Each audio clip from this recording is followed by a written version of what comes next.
Welcome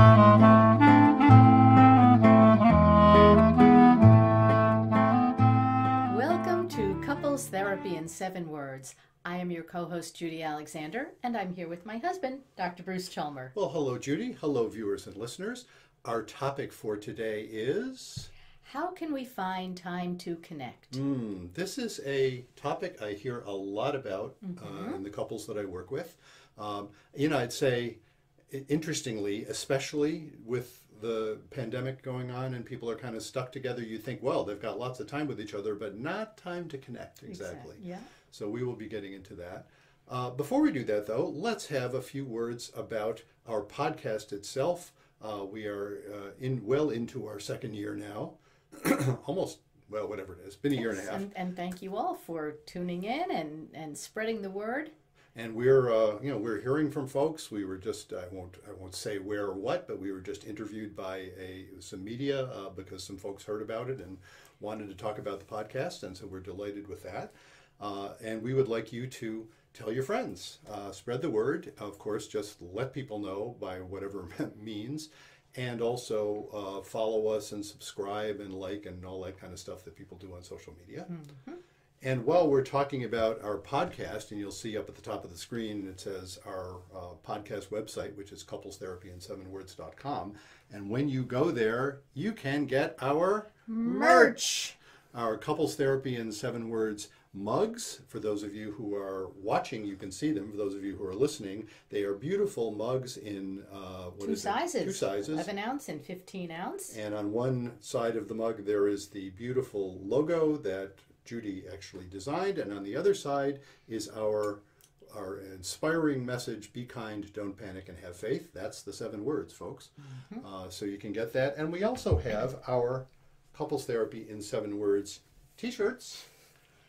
With the logo on one side. Lovely material and all sizes.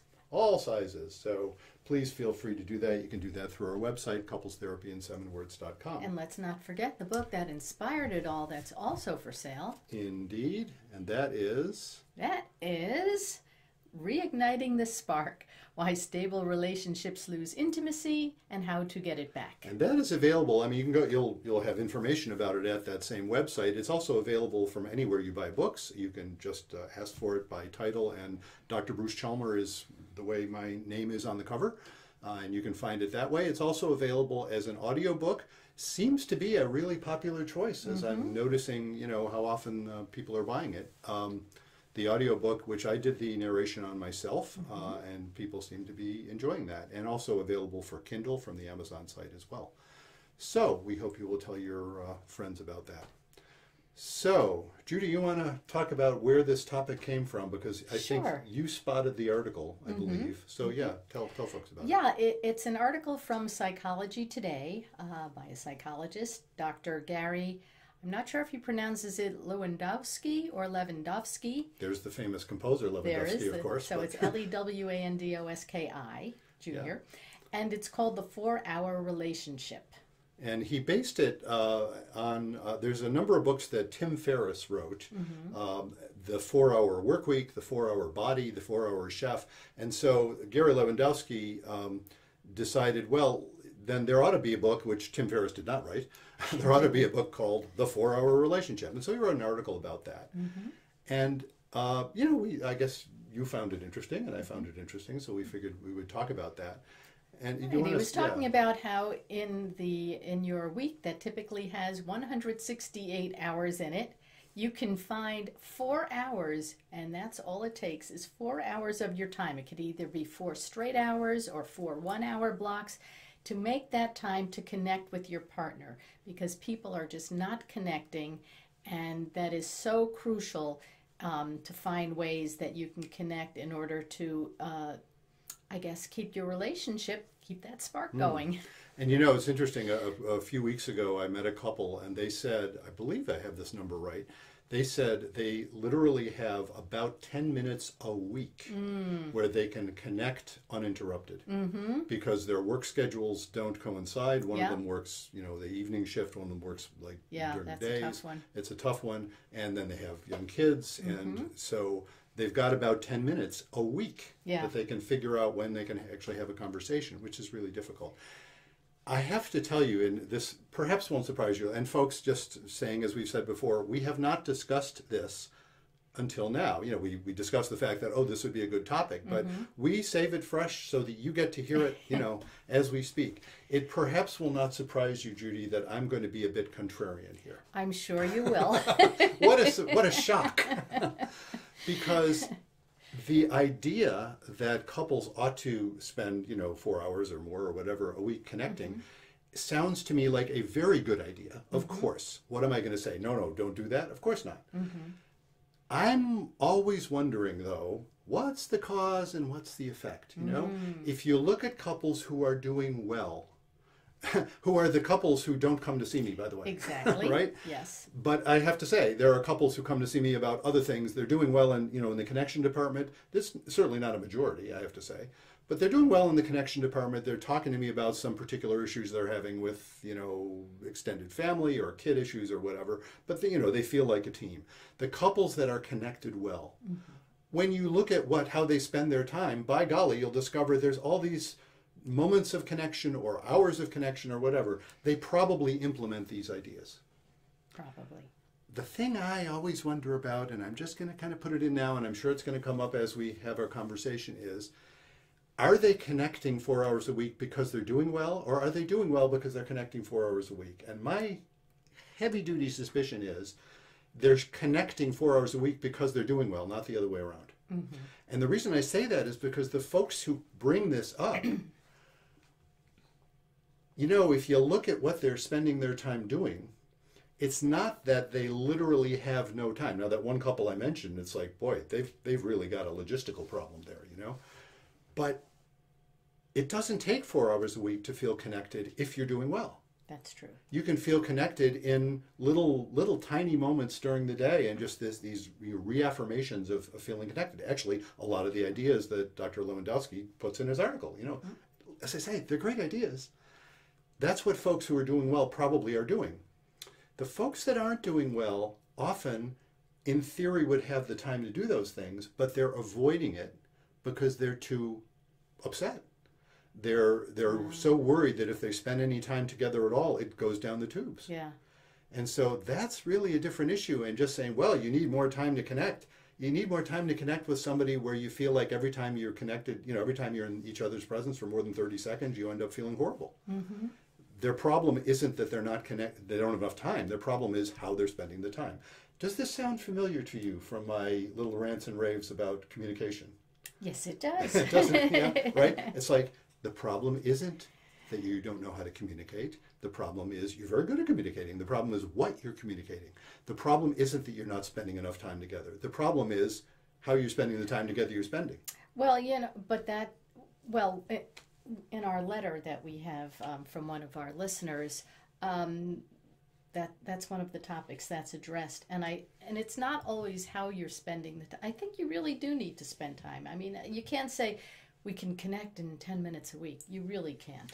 No, yeah, absolutely no. You know, absolutely true. If you want to have a successful relationship, you're going to have to spend more than 10 minutes a week, you know, connecting with each other. Of course, it's just that when they're doing well, that organically, you know, if there's any time available, they will lean into it because it feels good. Right. And the folks for whom it doesn't feel good, prescribing that they simply spend more time together is like saying, okay, so it's painful when you're spending, you know, any time at all together, so spend a whole lot more of that time together. That tends not to be very helpful to folks if they're in that situation. Not to say spend time together if you're not doing well, but spend time, meaningful time. Yes, is what it comes down to, not bickering time. Well, yeah, and you said, I think, a really crucial word. You said spend meaningful time. Yes. And what makes it meaningful is that you can feel intimate in that conversation in the terms that I talk about in the book. Remember the book, fans? Friends? I hope fans. That when I talk about intimacy, that sense of feeling like there's energy happening for growth, where you can feel, you can be who you are, and that involves tolerating anxiety. That, in other words, it's not always going to be, it's not going to feel great right away, but if you need to talk about some stuff that is difficult, you need to be able to tolerate that anxiety and and be in each other's presence. Which is one of the things that Gary Lewandowski talks about. He does. Well, go ahead and let me. We'll okay, so I'm just going to read you a quote from the article. He says, "Not sure what to talk about? Dive in and have the talk where you discuss where this relationship is going and what your future together looks like. Talk about your strengths as a couple. It's also good to plan out time to talk about the relationship so you can bring up anything that bothers you in a calm, neutral way. This way you avoid impulsively lodging your complaints in a way that sparks a bigger fight. Be willing to address small areas of friction. Being willing to address small areas of friction also helps the relationship because you can keep small problems small." Yep. So great, right? Those are all really good ideas. Couples that do well, exactly what they do. Couples that do well, if there's something I'm doing that's bothering you and we're doing well, you bring it up. If we're doing well, by definition, that means I'm not a jerk about it, right? If I were a jerk about it, I guess we wouldn't be doing very well. Since I'm not a jerk about it because we're doing well, and why am I not a jerk about it? Because I'm relaxed with you, because you're not attacking me, you're just telling me something you want. And I want to please you because we're doing well, right?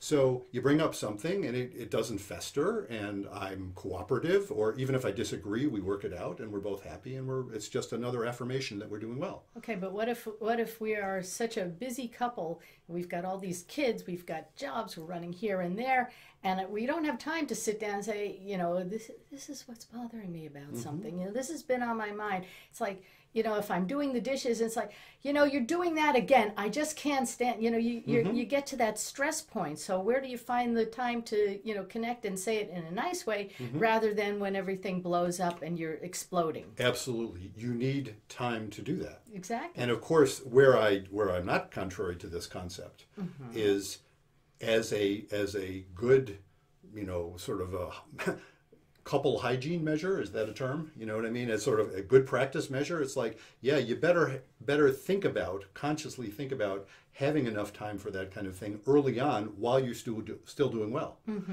Because the thing you described, it rises to the point of severe annoyance because you don't already feel like you have a partner at that moment. Right. That's the issue. And what having enough time for each other means is you're reinforcing the fact that you really are partners.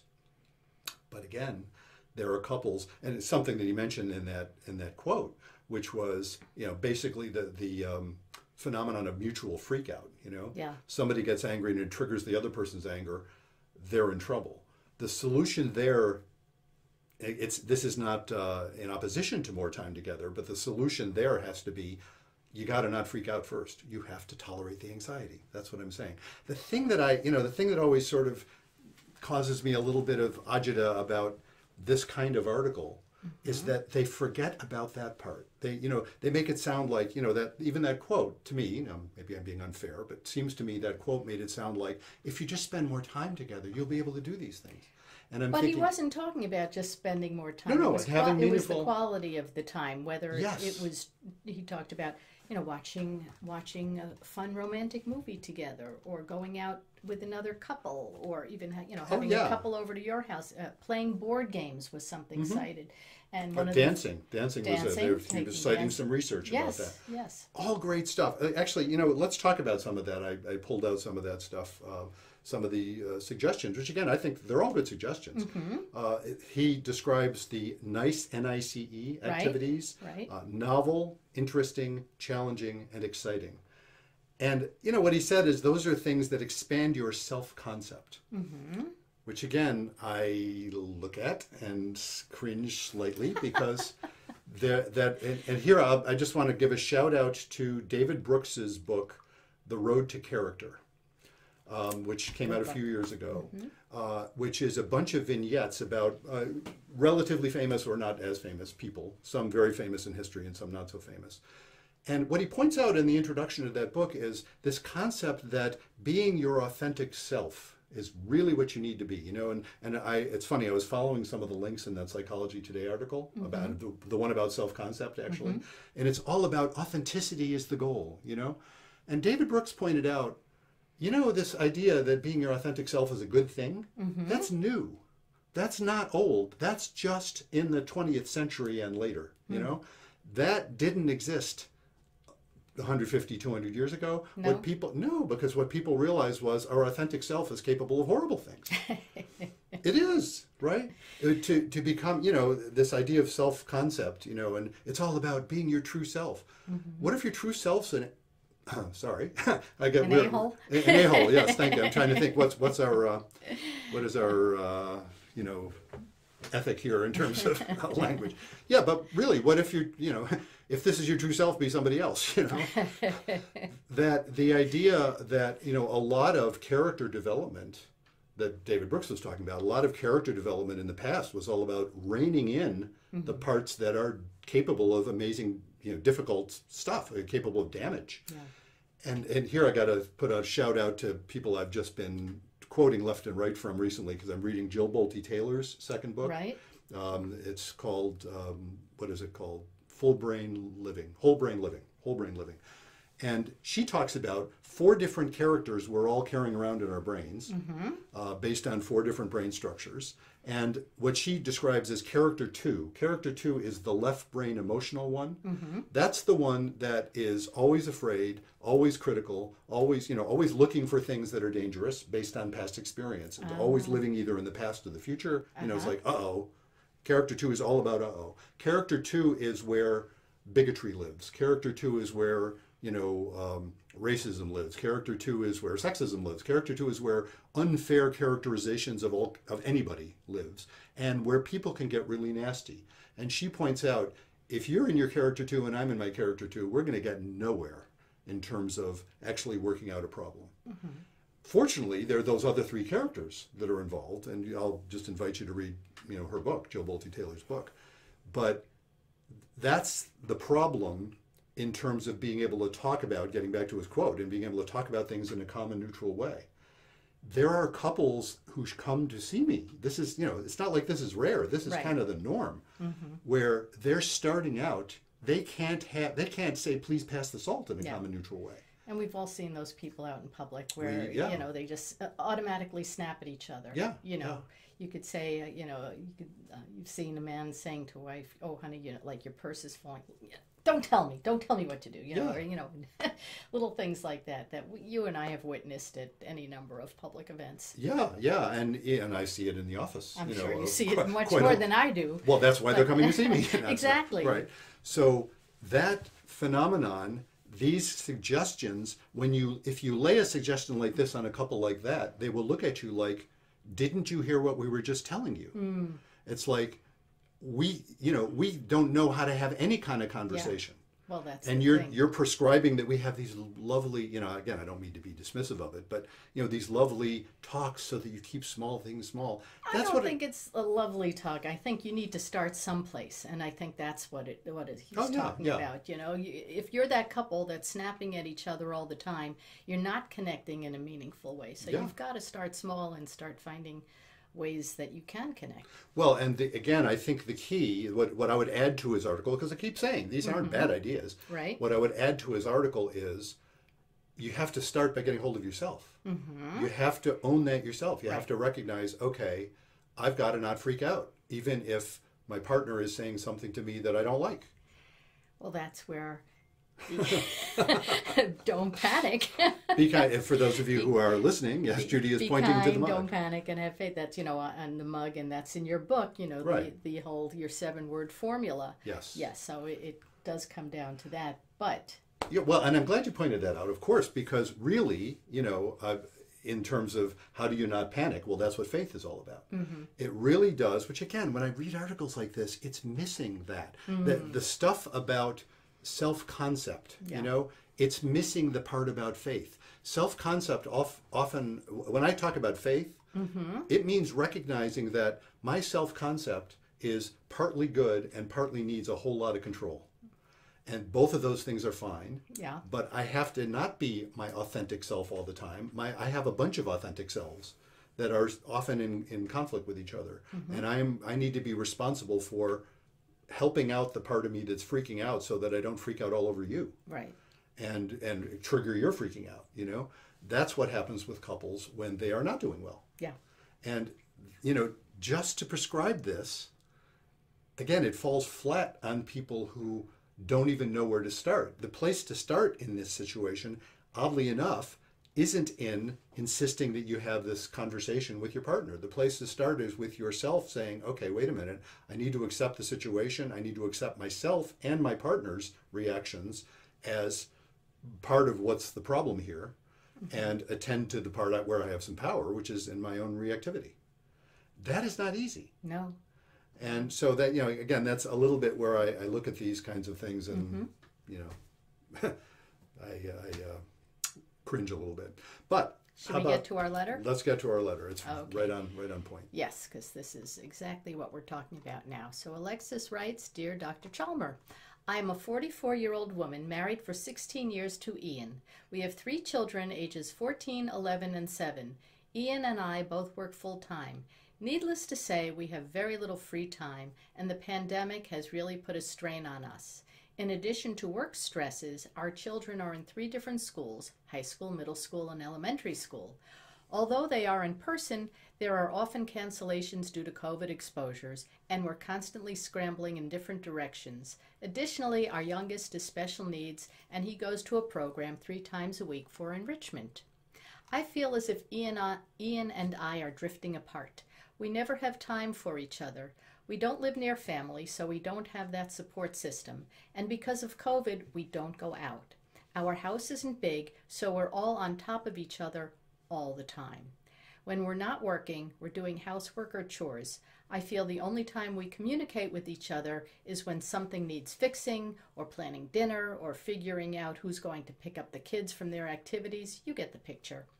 Our sex life is pretty abysmal because we're always too tired, so when we do have sex, it's pretty perfunctory. I've tried broaching the subject with Ian, but either he doesn't want to talk about it or we get interrupted. I'm afraid if this continues, we're going to go beyond the point of no return and split up. Any suggestions? Wow. Yeah, talk about right on point. Yeah. And it's interesting because you picked out this letter. Uh-huh. And the reason I mention that is this could have been written by several of the couples I work with in almost uncomfortably close detail. Huh. So I'm pointing out, hey, you picked out this letter, not me. I don't think it was written by any. Maybe it was one of your couples. I don't know. It could have been. That has happened in the past actually, but I'm pretty sure it's not. Yeah. It's not a perfect fit, but it's amazing how many couples I work with. Well, because so many couples, I think, and families are going through this, and we've seen any number of families split up during this time, or have split up but have had to stay together under the same roof. Yeah. It's difficult. It is difficult. So this sounds like what you were just talking about right before we got to the letter about getting hold of yourself. Well, it is. I mean, because first of all, so folks, say you're the therapist, and she comes and she asks you this question. Mm-hmm. If you just told her, well, you guys need to spend 4 hours a week together, what would she say to you? What do you think? Yeah, right. Like, where am I going to find 4 hours a week? She'd probably say, where can I find another therapist? Right? Because it's like, didn't you just hear what I just told you? Yeah. You know what I'm saying? It's like, no, to prescribe 4 hours a week to this couple is ridiculous. It's like, is she lying about all these things? Of course not.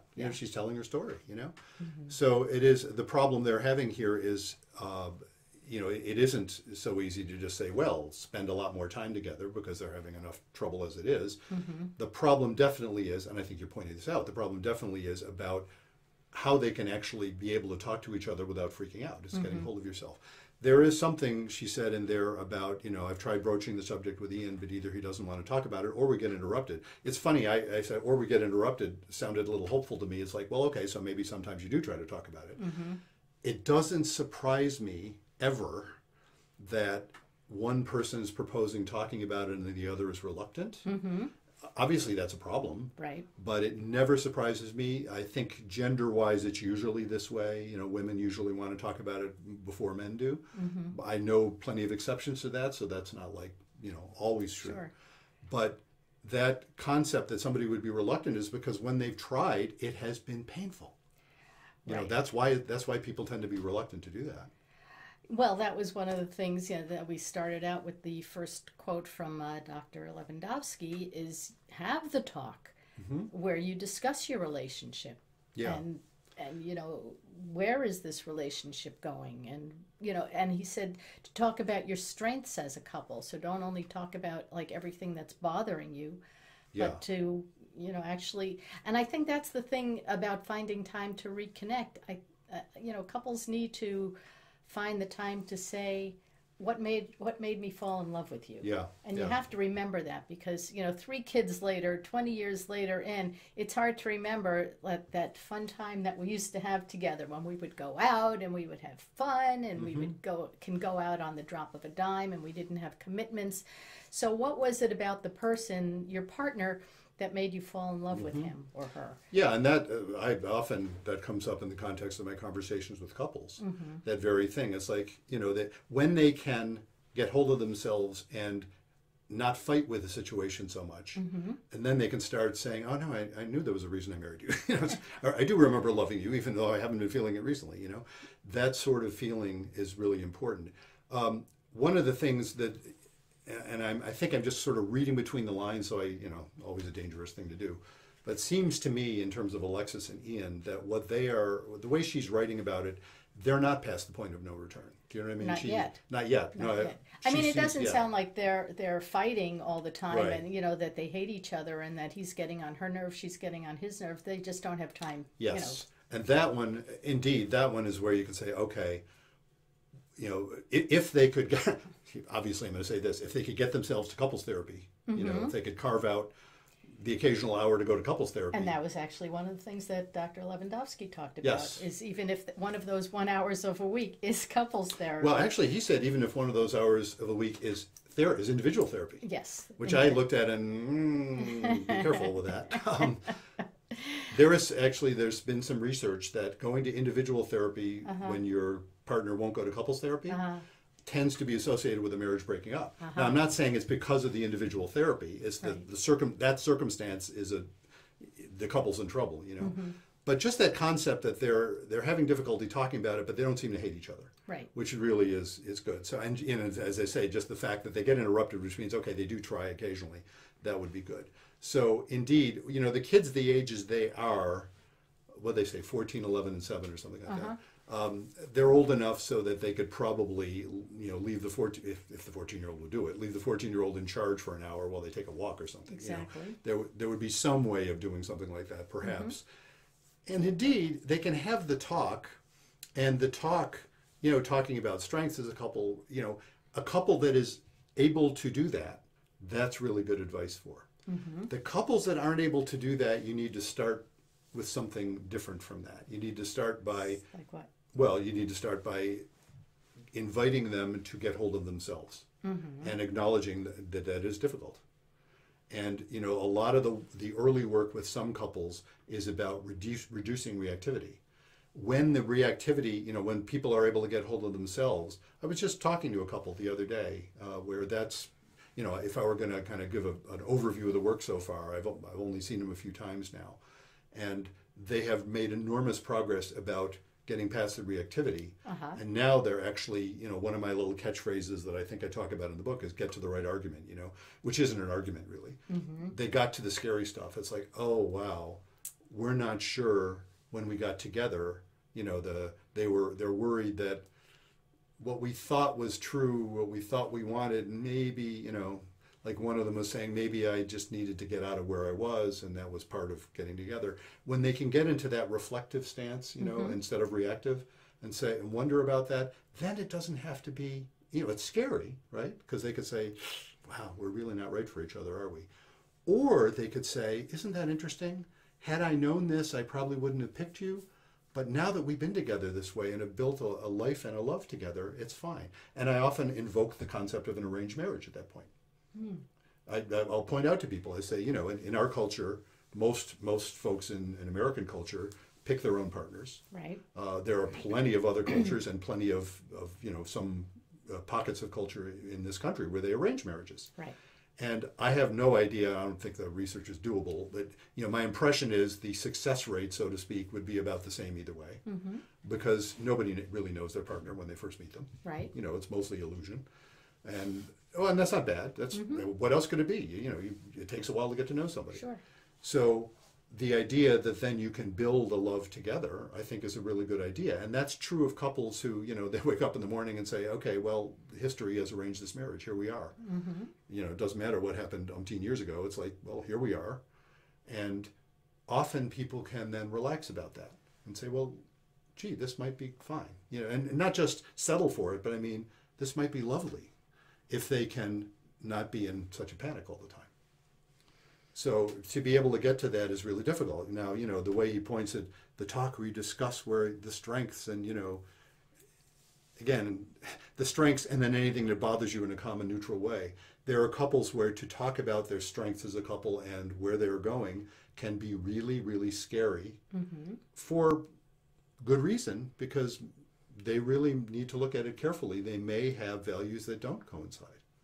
They may have dreams for the future that are incompatible enough that they're really going to doubt if they're okay.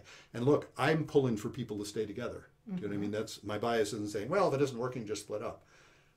But you have to face those realities in order to be able to have those kinds of conversations. You have to tolerate the anxiety. Gee, I should write that down. Where have I heard that before? Where have you heard that before? Indeed. Okay, yeah, but some of the other things that he does talk about in the article, I think, are little baby steps Mm-hmm. that couples can take, such as sitting together and watching a romantic movie, Mm-hmm. or even if it's not romantic, maybe just sitting down together and watching a TV show and sitting close to each other and holding hands on the couch. Yeah, the watching the movie thing, Yeah. romantic movie or whatever. I think it was romantic movies, but it was. He was citing some research. I actually looked up the article. I couldn't have access to the whole article, but he was citing some research that said that if they did some studies where they had some couples watch a romantic movie and talk about how that applied to themselves afterward, Right. and they compared them with couples who were given an intense workshop. Yeah, I saw that. And they did just as well. They did, right. Right. And I'm thinking, So you don't have to go sounds to a about couples right. workshop. Yeah, well, just watch Moonstruck. yeah, exactly, right. That's our movie. Yes. Gave away a little secret. Gave there. away a little. Yes. Yeah, but that's the thing. Again, I look at it and say, well, yeah, it doesn't surprise me that neither one of them did better or worse. Right. Because it wasn't really about what you're told in the workshop. Right. It's about if you're the right couple for each other and Mm-hmm. you can and you're not freaking out, you can manage to talk about what you see in a movie, which is going to be strikingly similar to what you hear in a workshop. True. In fact, I've been asked over the years. This is one of my, this comes up occasionally. I've been asked over the years, especially when I used to do a lot of individual therapy. People will say, "What's a good book? What's a Yeah. good book to look at?" And self-help books. There's some good ones. I think I've written a good one, and I'm working on another one. But there's also some junk out there. Yeah. What I often tell people is, read a good novel. Yeah. A good novel, because what makes a good novel good is that it isn't cut and dried. It isn't like a morality play. Are there any novels you would recommend? Oh, wow. Catch you off guard here. Yeah, you did. And yeah, but I can't, I'm so terrible at thinking of names of things that I've read that I don't, what do you think? What would be a good novel from your perspective? How about Pride and Prejudice? Yeah, yes. I think because people make assumptions about one another that are not necessarily true. Mm-hmm. And you really have to get to know the other person's thinking. Mm-hmm. So, when people bring different assumptions to the table about their relationships, about why the other person is doing something, and you don't understand what their motives are. Yeah. And the novels from that century, from the 19th century, tend to be ones that are reflecting a view of human character rather more similar to what David Brooks is talking about. They're not saying be your authentic self. They're saying wrestle with all of these impulses and understandings that are often you need to challenge in yourself. Mm-hmm. And it's that's a great suggestion. I know that one of the movies they suggested was The Notebook, which I did not read the book, so I can't. I did read the book actually.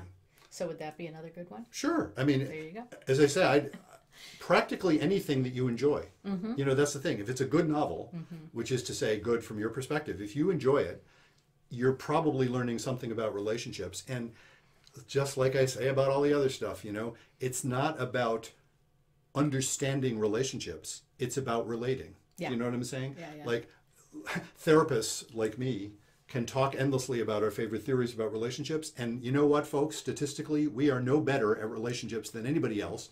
Probably worse in some ways, because how come we became therapists? No, I'm speaking in general terms. I think we're doing well, you know. Oh, yes, we are. Yes. But, no, isn't it interesting? You know, sort of like, we both have past relationships. We do. So and past marriages. Learned a lot from that. And I learned a lot more from that than I learned in, you know, training as a therapist, right? And obviously, I'm not saying that therapists aren't useful. I'm just saying the theorizing isn't the point. You know, that's the issue. So that's the other thing about, you know, the talk where you discuss how's this relationship going. It's not that that's a bad thing to do, but for some people, they don't know how to theorize about it. They want to relate. They don't want to talk about how to relate. So, you know, people vary in how much they want to do that. So, Alexis, I hope that is... I hope it's been enlightening for you, and I hope you and Ian can find some ways that you can connect with each other and find time for each other. Yeah, it's funny. I sort of feel like, well, we haven't told them what to do. Well, we're not going to tell them what to do. Well, exactly. Well, and I mean, I feel like, well... Other than seeing a couples therapist. Yeah, that's pretty much all I got. You know, sort of like, well, I guess what I'm saying is, I'm not steering her to Dr. Lewandowski's article, as fine as that is, because she's going to look at it and say, yeah, 4 hours? Are you serious? You know? Right. Well, you know, you could go out for a 15-minute walk together. Yeah. Right? Like you said, you know, you could sit down and watch a half an hour TV show or an hour TV show and just rest your head on his shoulder. He can massage your feet, have a glass of wine, tell the kids, this is uninterrupted mommy and daddy time. Do not disturb us. Yeah. Which are great ideas. And I'm always careful. No, they are. I know. I'm always careful in saying something like that, though, because there are so many couples that as soon as you go there, they're saying, again, they're going to be saying, have you been listening to what I'm saying? So I'm always very careful about that. It's sort of like, no, I don't ever want to imply to people that they're fools. Yeah. And it's like, why didn't you think of this? Well, they didn't think of it for good reason. You know, it's like, we haven't got a half an hour to sit together, you know, or we have whatever. So I do like the general concept of baby steps. Yeah. Totally. Yeah. And I often will point out to people, you know, it's in that same context, when people are doing well, even if they have these awful, you know, non-overlapping schedules, there'll be these little moments of erotic charge, even if they're, you know, as they pass in the hall, you know, and those things actually matter. And being, you know, just knowing that that stuff can be significant can help people relax enough that they can start to feel it again. But I think that they're also all crammed together, you know, and they're talking about COVID, and they're all stuck in the same house. They can't go out anymore. But, you know, people have pods. So maybe you could find like one night every month to first start where you can invite another couple over and with their talks kids. About that, right, in the article. Right? Yeah. You know, invite another couple over with their children that might be about the same age. I'm sure your friends, your kids have friends whose parents you might know a little bit. And, you know, have a night where you have the kids go to one area and the grown-ups can be in another area, and just have some adult conversations so that you're not thinking about your kids all the time. Yeah. And while the kids are off doing something else, you could be off having, you know, a little glass of wine at the table and send the kids off, watch a movie, play board games, or you can even find a board game where everybody can play, you know, you with the kids and the other couple with their kids. So there are lots of things that you can do just to de-stress. That's one way to de-stress. And I do think one of the values of an article like that, or the stuff you're talking about, is when people recognize, no, this, you know, little bits of it actually can be significant, then they can relax a little bit and say, well, all right, we can't do much, we can do a little. And that can kind of start to turn the tanker around. You know what I mean? Right. It takes a while, but that can actually help Ordering with that. some Chinese food so you don't have to worry about cooking. Yep. Yeah, exactly. There's stuff. Yeah. There's stuff. So we hope that is some help to you, Alexis, and good luck with you and Ian. And, you know, like we say, we'd love to hear how you're doing. And I guess that answers our question for this week. At least so. I hope so. Yeah. So if you have ideas for topics, or, you know, if you want to send us one of those letters that we get by email, Judy, tell them where to send it. Okay. That's wrong, by the way. What I put on the list, that's the old one. Okay, so you can now write to us. There's Judy at couplestherapy.com. No, couplestherapyin7words.com. Couplestherapyin7words.com. Right. Or Bruce at couplestherapyin7words.com. It's right up there on the screen, yes. Or you can go to our website, couplestherapyin7words.com, and you can find a tab there where you can either write to us, you can suggest guests, you can even sign up if you'd like to be a guest on our program. And we're always looking for folks who would like to do that. We have a couple of irons in the fire on that you'll be hearing about in forthcoming weeks. Mm-hmm. So let's just put in another word for our podcast and our podcast merch, our lovely mugs and our t-shirts, and also let's put in a word for the book. Reigniting the Spark, Why Stable Relationships Lose Intimacy and How to Get It Back. Available anywhere books are sold, available in whatever form you'd like it. And of course, we'd like to hear your feedback about that as well. You can use those same email addresses to write to us. And so, until next time, remember, be kind, don't panic, and have faith.